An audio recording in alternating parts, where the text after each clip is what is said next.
पाकिस्तान की तारीख का स्याह तरीन दिन।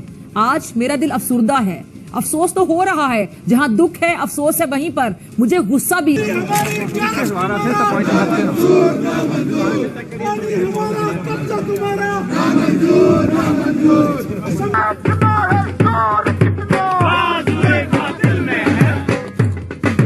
आजाद कश्मीर में भारत के झंडे लहराए जा रहे हैं। बहुत से ऐसे पोस्टर्स छापे गए हैं जिनमें पाकिस्तान और कश्मीर के झंडों पे क्रॉस लगाया गया और इंडिया के झंडे साथ लगाए गए। वहां भारत के झंडे कैसे पहुंच गए? यूनिफॉर्म उछाल रहे, लहरा रहे, पाक फौज का वो आप कहते हैं अगर गलत की। एक बहुत सीनियर ऑफिशियल की सलवार उतरवा के पोल में डाली और वहां पे टांग दी। बोला बेटा ये देखो ये पाकिस्तान की औकात। लहू इसी तरह खोलता है कि कौन लोग थे वो घिनौनी हरकत कर डाली जिसका दुश्मन भी तस्वुर नहीं कर सकता। कोई आर्टिकल 56 का जूते की नोक पे रखते हैं। हिंदुस्तान नहीं है बाबा,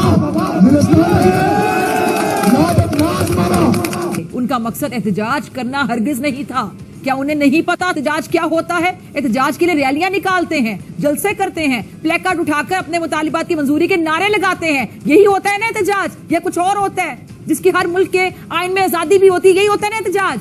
हमारे मुल्क का आइन भी यकीनी तौर पे एहतजाज की आजादी देता है, लेकिन जब आप डंडे सोटे उठाकर, पेट्रोल बॉम्ब लेकर मार कुटाई करें, तोड़ फोड़ करें, जलाओ घेराव करें, तो फिर ये एहतजाज नहीं कहलाता। ये फितनाबाजी होती है, ये बगावत होती है, ये दुश्मन के एजेंडे की तकमील होती है, ये दहशतगर्दी तो हो सकती है। इसे एहतजाज हरगिज नहीं कहा जाता। पाकिस्तान की 76 साल तारीख में जो चीज नहीं हुई वो अब हो गई है। कौन है जो इन तमाम झंडों को प्रिंट करके दे रहा है? कौन है जो ये झंडे जगह जगह लगा रहा है? सर तबाही निकल गई है, तबाही निकल गई है। मैं आपको ग्राउंड की सिचुएशन बता रहा हूं कि बहुत शदीद गुस्सा है। ये महसूस हुआ है कि बैक स्टेप किया गया। आज मुझे ये बताइए कि ये खौफनाक है कि 13 जवान मारे गए हैं मुजफ्फराबाद के अंदर, सीधी गोलियां मारी गई हैं, और ये सिर्फ मांगने आए थे आटा और बिजली। लेकिन वहां पे लोग जो है वो डेड बॉडीज लेके सड़कों पे आ गए। हम लाते हैं टॉक शोज और अनलिमिटेड एंटरटेनमेंट सिर्फ YouTube पर। अगर आपने अभी तक हमारा चैनल सब्सक्राइब नहीं किया तो अभी सब्सक्राइब करें और बेल आइकॉन को क्लिक करके हमारी लेटेस्ट वीडियोस के बारे में अपडेट जानें। फिर कब POK लिया जाएगा? इस सवाल का जवाब जैसे ही विदेश मंत्री एस जयशंकर ने सभा में दिया, उसके बाद तालियां गूंज उठी। 370 was abrogated and settled. Actually, I didn't even see much of a POK debate in this country. There was a time in the 1990s when it was a big issue, and there was actually a parliament resolution that all the parties agreed. But then again, it kind of went into a kind of dormancy out there. So I would say today the fact that there is much sharper awareness even in public opinion about POK is something which is very welcome. And for us, the initial goal was first to deal with the 370 issue. The country has already seen after 5 years how much of a difference there is today in the ground situation in Jammu and Kashmir as a result today of it being fully integrated with this country. So that part is integrated. There is the other part.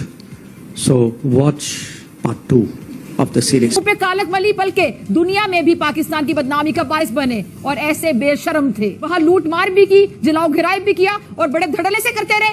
अब तो POK में हो रहे विरोध प्रदर्शनों में भी तिरंगा दिखने लगा है।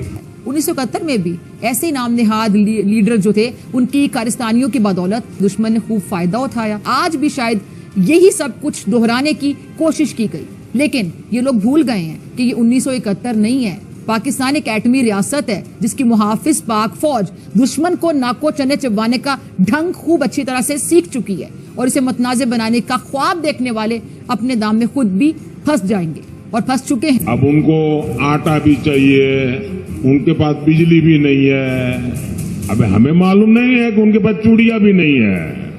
अरे भी पहना देंगे। हमारा ये जरूर इरादा है कि एक दिन हम POK को जो है वहाँ का इलीगल ऑक्यूपेशन जो है उसको हम खत्म करेंगे और POK जो है भारत के साथ वापस जुड़ जाए। इस इंतशार, लूट मार, बल्कि मैं तो दहशतगर्दी ही कहूंगी कि इनके काले करतूतों की एक तफसील वीडियो की शक्ल में मौजूद है, जो मुल्क की बेतौकीरी का जुर्म करके बड़े फकर से वीडियोस भी बनाते हैं। इसका सोशल मीडिया इन लूट मार, जिलाओ घिराव करने वाले बुलवाइयों, फसादियों और दहशतगर्दों को मजलूम बना बना कर पेश कर। और अब पीओके से भी ये मांग उठ रही है कि पाकिस्तान के अत्याचार से भारत पीओके बचाए। मैं कहती हूँ कि जाग जाएं, झूठ का मंजन बेचना बंद कर दें। ये 21वीं सदी है, इंफॉर्मेशन टेक्नोलॉजी का दौर है। यहाँ झूठ बोलकर आप अवाम को बेवकूफ, पागल नहीं बना सकते। इस इंतशारी टोले ने कहां कहां दिफाई तंसीबात पर हमले किए, इन सब की डॉक्यूमेंट्री सबूत मौजूद है। जरा भी शर्म नहीं आई, जरा भी हया नहीं आई कि ये वतन के वो बेटे हैं जिन्होंने इन्हीं लोगों की जान, माल और आबरू की हिफाजत यकीनी बनाने के लिए अपनी जान तक कुर्बान कर दी। लेकिन ये तो शख्सी मोहब्बत में अंधे हो गए थे, सियासत के लिए रियासत का वजूद मिटाने पर तुल गए थे और अपने इसी घिनौने कारनामों की वीडियोस भी बनाते रहे। तो आजाद कश्मीर में भारत के झंडे लहराए जा रहे हैं। बहुत से ऐसे पोस्टर्स छापे गए हैं जिनमें पाकिस्तान और कश्मीर के झंडों पे क्रॉस लगाया गया और इंडिया के झंडे साथ लगाए गए। कौन है जो इन तमाम झंडों को प्रिंट करके दे रहा है? कौन है जो ये झंडे जगह जगह लगा रहा है? और अवामी जज्बात को भड़काने के लिए कौन वहां अपने मकासद हासिल करना चाहता है? इन तमाम चीजों की तहकीकात होनी चाहिए और इस मसले का जल्द से जल्द कोई हल भी निकालना चाहिए ताकि कोई हमसाया मुल्क या कोई दुश्मन इसका फायदा ना उठा सके।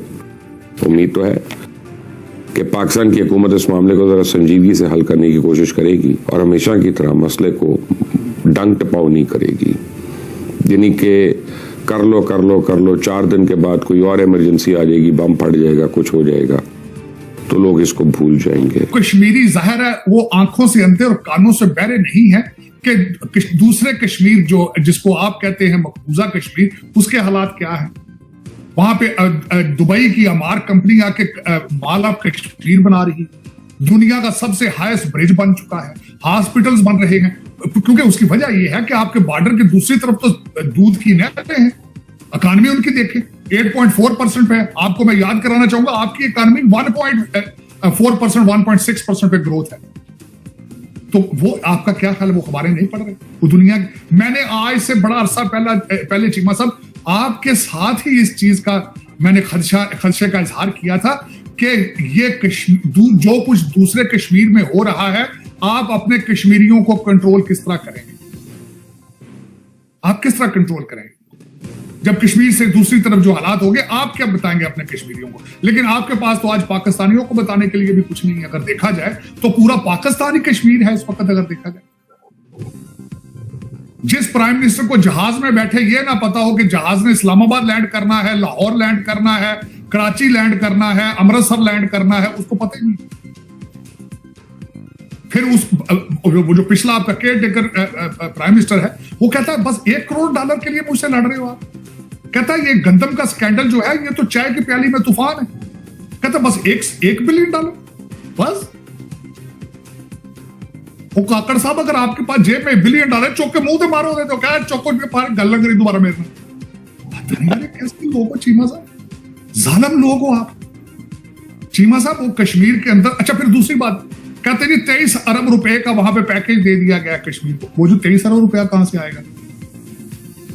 23 रुपया 23 अरब रुपया आपने जो कहा बिजली और रोटी सस्ती कर दी जाए 2 हफ्ते के लिए, क्योंकि सस्टेनेबल तो नहीं ये चीजें। किस तरह कंट्रोल करें? किसी माई के लाल ने आज तक उस 25 करोड़ लोगों में से आपके ग्रास रूट इश्यूज को डिस्कस किया है? लॉ एंड ऑर्डर को डिस्कस किया है? अदालतों की परफॉर्मेंस डिस्कस की है? एक्सपोर्ट को डिस्कस किया है आपने? बच्चों की तालीम पे तवज्जो दी है? चीमा साहब ये दर हकीकत मैं अब आपको क्या बताऊं कि आप किस डायरेक्शन में जा रहे हैं। आज की डिस्कशन क्या होगी, मैं इस पे बात करता हूं। आज क्या कहते हैं? कहते हैं जी हमने त्यारे हम इराक को बेचेंगे तो यार दूध की नहरें चलेंगी। ये नहीं पता वो $1 बिलियन के बिके हैं, पता नहीं वो $1 बिलियन पाकिस्तान आना भी है नहीं आना, क्योंकि इराक के साथ तो दुबई है। इराक के करीब तो दुबई है भाई, जहां आपका $11 बिलियन पहले पड़ा है। और वो जो त्यारे बेच रहे हैं वो चाइना के बने हुए होने, आप यहाँ के तो बने हुए नहीं होने, सिर्फ उनका नाम J-17 है। तो आपको ये वीडियो कैसा लगा कमेंट बॉक्स में जरूर लिखिए। इस वीडियो को लाइक कीजिए, शेयर कीजिए, सब्सक्राइब करना ना भूलिए आपके चैनल EFC को। तो मिलते हैं अगली वीडियो में। जय हिंद।